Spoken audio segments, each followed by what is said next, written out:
Mateus 6:1, dentro do Sermão do Monte ainda, Jesus diz: guardai-vos de exercer a vossa justiça diante dos homens, com o fim de serdes vistos por eles. Doutra sorte não tereis galardão junto de vosso Pai Celeste.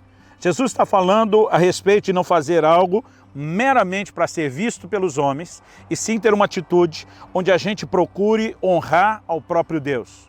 Isso não significa que os homens não possam nos ver fazendo aquilo que Deus espera que façamos. Na verdade, em Mateus, no capítulo 5, a partir do versículo 14, quando Jesus diz: vós sois a luz do mundo, ele diz: assim também, no verso 16, brilhe a vossa luz diante dos homens, para que eles vejam as vossas boas obras e glorifiquem ao Pai que está nos céus. Jesus estava dizendo que ele espera que os homens nos vejam ter a conduta certa.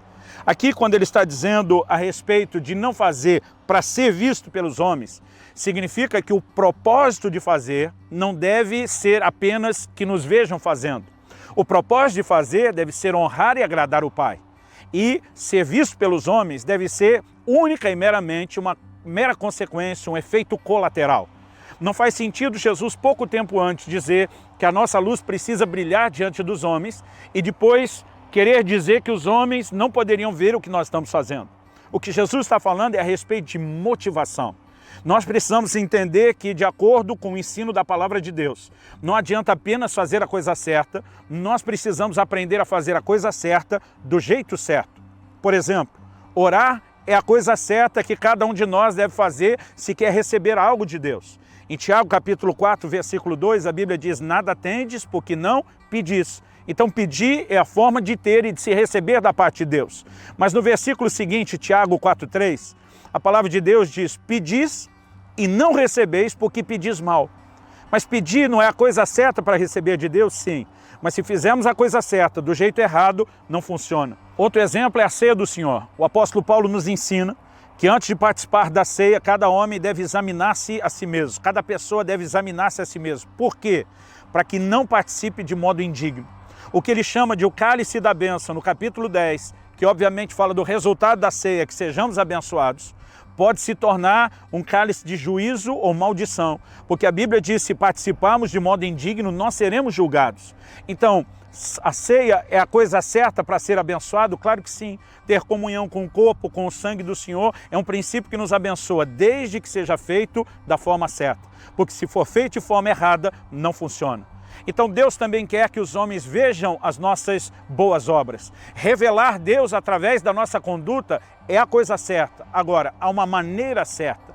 E a maneira é que o ser visto pelo homem seja apenas uma consequência de queremos agradar a Deus. E não um teatro que agrade os homens, com um estilo de vida que não honra a Deus. Essa é a grande diferença entre o que Jesus fala ali em Mateus 5, de 14 a 16, e o que ele fala aqui no capítulo 6 de Mateus e no versículo 1. Isso tem a ver com a motivação. Quando Jesus está confrontando aqui os seus ouvintes a respeito desse tipo de conduta, ele fala principalmente da forma como os fariseus se conduziam. Ao longo do capítulo 6, ele diz: quando você der esmola, não toques trombeta diante de ti, como fazem os hipócritas nas sinagogas e nas ruas, para serem glorificados pelos homens. Jesus diz: em verdade vos digo que eles já receberam a recompensa. Que é a recompensa? Queria ser visto pelos homens, os homens já viram, chegou aonde queria. Mas Jesus fala a respeito de fazermos algo para o Pai que vem secreto, e o Pai que vem secreto nos recompensará.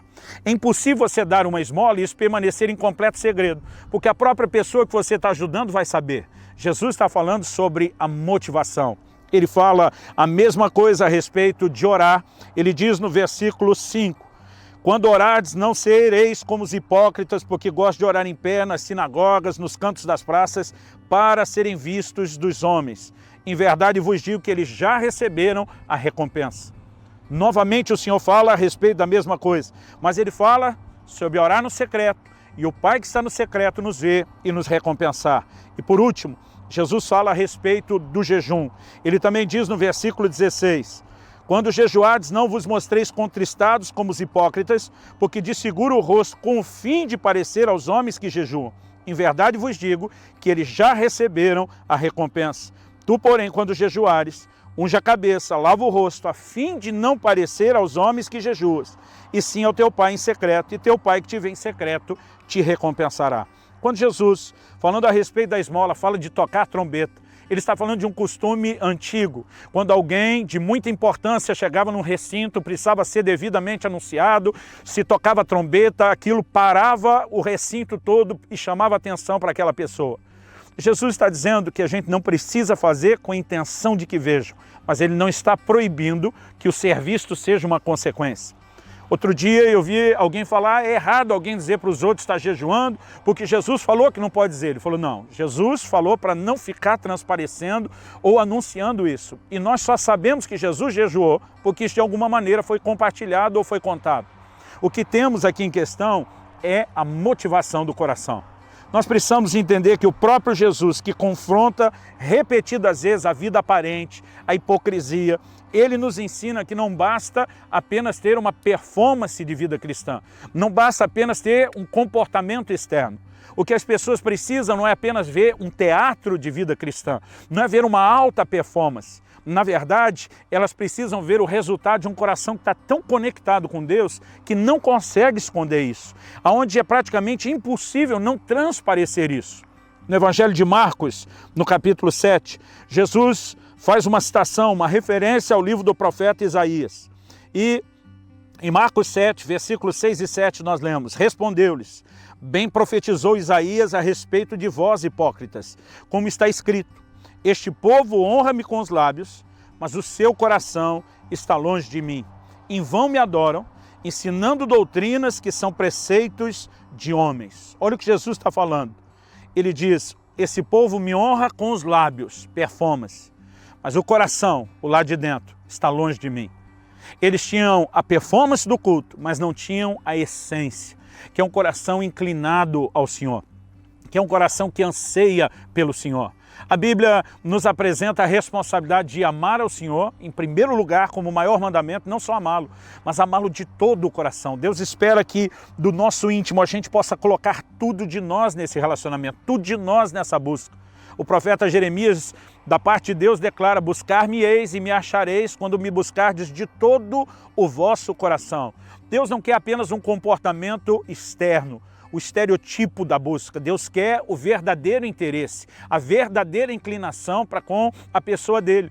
E aqui ele usa Isaías, que profetizou cerca de 700 anos antes da chegada de Jesus, um povo que o honrava com os lábios, mas cujo coração estava longe. Nós vemos a mesma coisa na carta à igreja de Éfeso, no Apocalipse. O próprio Jesus se dirige ao anjo, ao mensageiro da igreja e diz, eu tenho, porém, contra ti que abandonaste o teu primeiro amor. Ele está falando de uma igreja que tem alta performance. Ele fala a respeito de uma igreja para quem ele diz, eu conheço as tuas obras, o teu labor, a tua perseverança. Pensa numa igreja que trabalhava.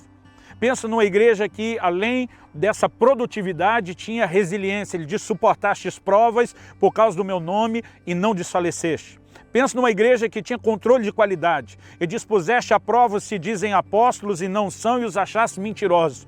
Quando você começa a ver as virtudes, as qualidades dessa igreja, parece uma igreja modelo. Mas o Senhor diz, tenho, porém, contra ti, que abandonaste o teu primeiro amor. O que é que ele está dizendo?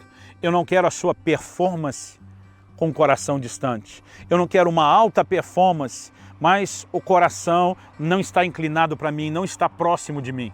Ao que eu e você precisamos entender que a razão de tudo que fazemos, seja o momento onde decidimos dar esmolas, seja o momento onde decidimos orar, seja o momento onde decidimos jejuar, é que isso em primeiro lugar seja feito para Deus. É que a nossa intenção seja honrar a Deus, é que a nossa intenção seja ser visto por Ele, alcançar o sorriso dEle. Agora, se como consequência e não como motivação, as pessoas ainda puderem encontrar em nós esse estilo de vida, então a nossa missão estará completa e nós estaremos alinhados ao propósito de Deus. Alguns anos atrás, o Senhor falou muito forte comigo a respeito dessa questão do coração, da busca que procede do coração e não apenas da performance. Eu decidi me dedicar a buscar ao Senhor de uma forma que eu nunca tinha feito. Iniciei o ano de 2008, tirando um tempo de 21 dias de jejum só na água. Nunca tinha feito um jejum tão longo. Decidi que eu gastaria tempo lendo a Bíblia todos os dias, orando com muita intensidade. Eu decidi fazer daquele ano o ano onde eu buscaria Deus como eu nunca tinha feito. Mas logo no início do ano, em meados de fevereiro, o Espírito Santo um dia me confrontou. E ele falou comigo: o que eu quero de você não é meramente você melhorar a performance ou bater os seus recordes. Quebrar o recorde do quanto jejuou, quebrar o recorde de quantas vezes você lê a Bíblia. E eu li a Bíblia várias vezes aquele ano. O Senhor começou a falar ao meu coração que mais importante do que buscá-lo é que a gente deseje fazer isso. A Bíblia diz que o homem foi criado para buscar a Deus. Então não é errado a busca, mas muitas vezes nós estamos procedendo nessa atitude da busca com o coração errado.